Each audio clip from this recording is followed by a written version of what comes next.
So it's Monday, and I told you all I was going to do a video after my doctor's appointment.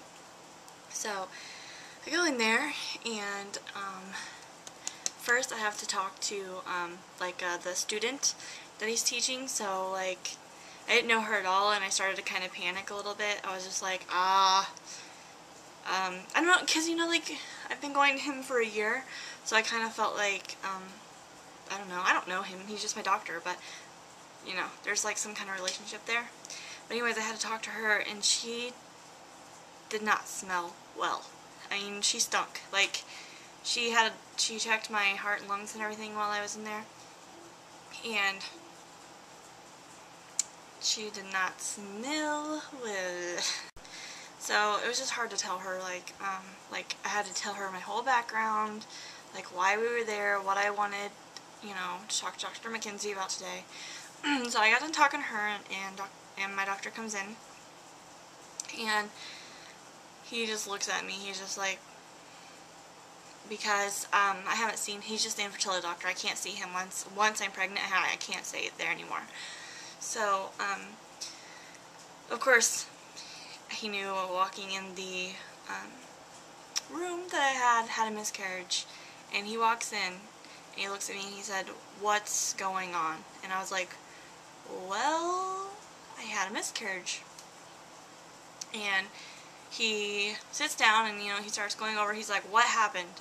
And I told him how I just started bleeding out of nowhere, and they did an ultrasound and they saw the baby and everything was fine, and they had no answers for me because my levels were awesome. All my levels were awesome. So he said that he had called the emergency room and got all of their records from when I was there and all of my blood work, and he said, it says here that you are in severe pain. And I said, yeah, I mean severe pain, before and afterwards, and I'm still having cramping now, even though the bleeding has stopped pretty much. And he said, well, with you being so far along, almost 12 weeks, he said, and with picking up the heartbeat when the baby came out, it was pretty much well formed already. I mean, of course, the nose wasn't really coming out, but you could see the indentation and everything like that, and it had fingers, and the heart was beating away. So he said, all the chambers of the heart were fine, and that made me feel so good, because that's one of the things that people say when you have a miscarriage is, oh, something was probably wrong with the baby, or maybe the baby has Down syndrome, and you wouldn't want to live with a child that's has mental problems, or which is not true. Let me just say, I want my baby no matter what. But he said, in our case, all of those factors in my severe pain before and after, in the sudden onset of it, and from all the exams that they did, and just everything together, he said what caused my miscarriage was I think the word he said was abrasion, maybe, but the way he explained it to me is what my muffins, they're done. Okay, so the way he explained it to me is okay, between you and the baby, there's not a lot of room, but up in there's millions, maybe not millions, but really a lot of blood vessels. And what happened in our case is one of those blood vessels broke, and then sat in the back of my placenta, I think is what he said, or cervix, or something like that, placenta maybe, and created a blood clot.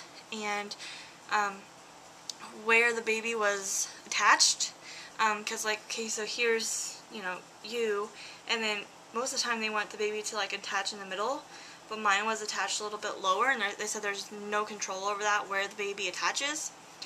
So the blood clot actually was restricting me in there, and the baby was not able to grow anymore from the blood clot. So he said that's what caused it. I mean, he said a lot more medical stuff, but that's the gist from what I got of it.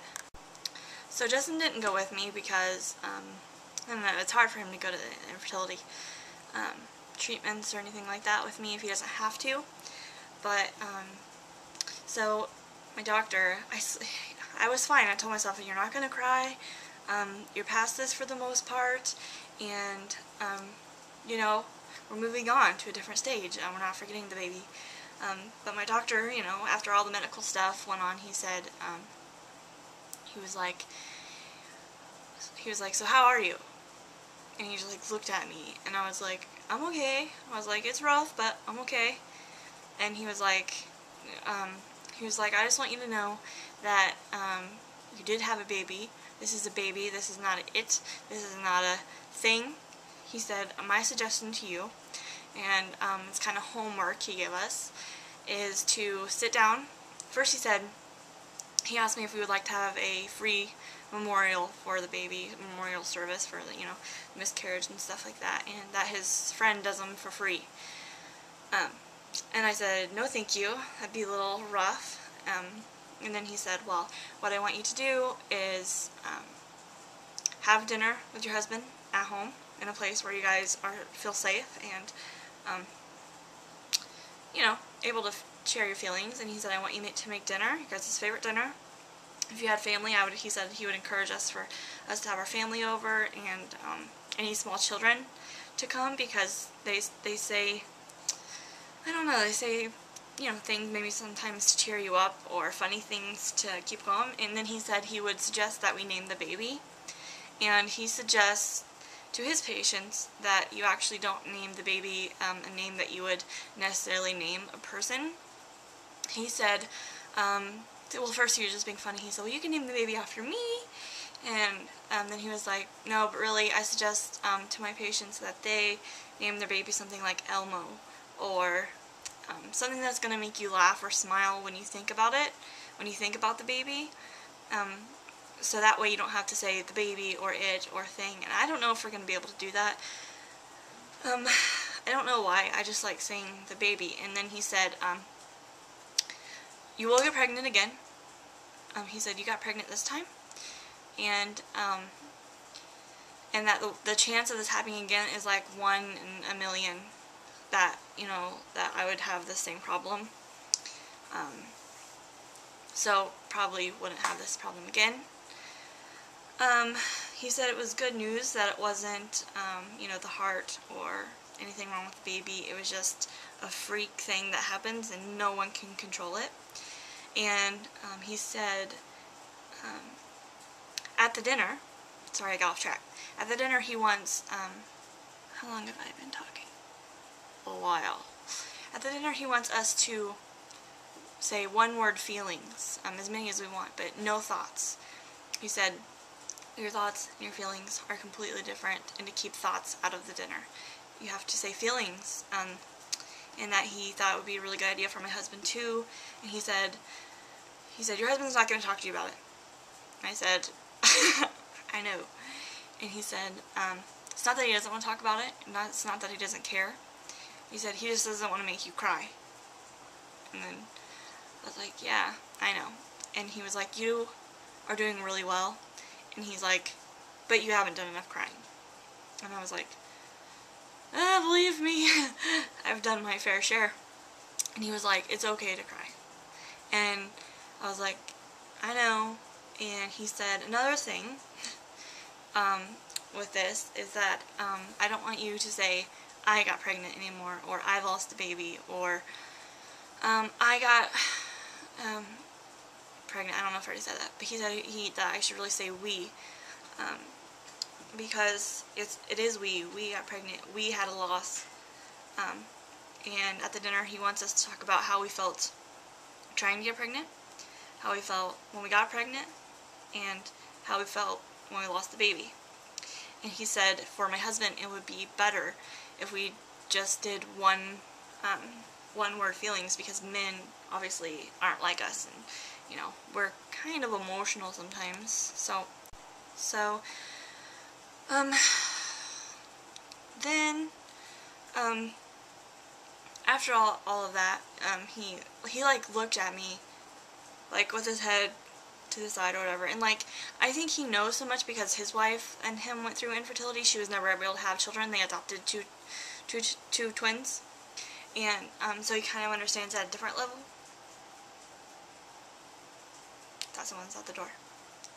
But, I said, please don't make me wait 3 months. I can't do it. I cannot do it. And he said, well, I know you guys are kind of on a time frame schedule, and you need to be pregnant by a certain time, so this is what I want to do. And I'm trying to make sure I didn't leave anything out. But he said for the first month, he said usually he would recommend 2, but he understands that, you know, I need to do this because for several reasons. So for the first month, what we're going, this is our plan. We're taking birth control for the first month, and this is foreign to me. I don't take birth control, never needed birth control. Yeah. So that's odd, but I had to take you know, start today, and I took 2 days. He wanted me to take 2 days so I could start yesterday. And the thing about it, I thought I was gonna have like a serious problem with taking it, because I just see like birth control as like this horrible, nasty, filthy thing. Like, I hate birth control because like it prevents you from getting pregnant, and when you want to get pregnant so bad, birth control is your worst enemy. And so what we're doing is birth control for 1 month, and I took it and I thought, oh, this is gonna kill me. I don't want to do this. And then I took it and I thought, I can do whatever I want to do this month. No OPKs, unless I want to. No pregnancy tests, no miscarriages, no ovulation time with my husband, no baby dancing on demand, nothing. I am not required to do anything besides keep track of the cycle day, because the next cycle, not this cycle, but the next cycle, we're going to do the Femera again. He doesn't know. He's gonna, you know, examine me and everything, but before we decide to do the IUI, to see, make sure everything's healing up in there and everything, and if that is okay, then we're going to do the 7.5 milligram of Femera again. Of course, my metformin and levothyroxine, that's just daily. It's just daily. That just never ends for me. And then maybe the IUI. So I'm even okay if we don't do the IUI. I mean, I know that's what worked for us, but at least I just need to ovulate and try, you know. Even if I get a negative, like, that's better than not trying to me. But I thought this month was gonna kill me. I thought taking this birth control was gonna kill me, but it hasn't. It's like a little bit of freeing. It's like, if I do not drink. I think alcohol tastes disgusting, but I can if I wanted to. If I wanted to, I could. Nothing would be stopping me. I don't think, oh, well, am I too close to this cycle day, or, you know, is there any caffeine in it that might mess with the medication I'm taking, or blah, blah, blah, or anything. I can do anything I want. Like, it's just crazy, because I thought it was going to bother me, but I think this month is going to be great. Like, there's no pressure. There's no pressure about anything. You know, like, like, this is just a month for us to keep healing, and I'm okay with that. Like, I didn't think I was gonna be, but now that I've done it, like, I'm okay. So the amazing part that I've been leaving to last because I don't want to cry, and if I do, then I can be done quickly. But the amazing part from the whole thing, see, I'm already like trying to look away so I don't cry. But he said some of the words, because, you know, he knows how guilty of a feeling a miscarriage can be. And he said, he obviously knows I didn't want to do the birth control, because he gave me prescription for 2 months, but, you know, he's only making me do 1 month of birth control. But he said, I know, dang it, don't cry. I'm trying so hard. He said, I know how hard it is for you. I know how I see these infertility patients every day, and he said, and I'm really thankful to have you as a patient, because I have 2 women now on Femera at this office that are ovulating that were not before, and that were completely Clomid resistant. And if I didn't never tell him about Femera, then maybe those women wouldn't be ovulating. So I'm really happy that I started watching YouTube and found all these people who know a little bit about trying to conceive. You know, we all help each other. But the thing, I keep trying not to go there because like I don't want to cry. But he gave me birth control, but he went ahead and he said, I know you feel powerless right now, and that's what's going to make me cry, the word powerless, because you feel so. Don't cry. I'll just like close my eyes so that I don't cry. But you feel so powerless. No control. Your life is a little bit of I think Danny said like hell on earth. And he said some women in his office have a miscarriage and make their husband go get vasectomies, and they completely lose their mind. And I can see why. And I told him if I didn't have a lot of support, I said I have a lot of infertility friends and a really great husband that supports me and you know, stuff like that. And I said I would lose my mind too, probably. And you know, I don't. But he said go ahead and fill it. Fill the prescription of the Femara so you feel like you have that power, because I don't ovulate. I cannot. My body hates me. It will not ovulate on its own, and I can't do it without Clomid or Femara. But having the Femara in my hand, in my possession, that I can ovulate if I want to. I'm choosing to take birth control for my own body. Just having it is like so much power. I don't know if you get that. Like, I don't need to take it this month, but it's right here. If I don't know, that might sound really silly. But anyways, I just wanted to finish this up with, I got another card, and it's from Jen, Poetic Songbird. And she also, I hate all of you women for having such pretty handwriting. You suck. Give it to me. But I will never be able to repay any of you that has shown me your support. Like, I don't know how, I'm not one of those, like, I can take compliments kind of girls. Like, someone, like, gives me a compliment and I'm like, what do I say? What do I do?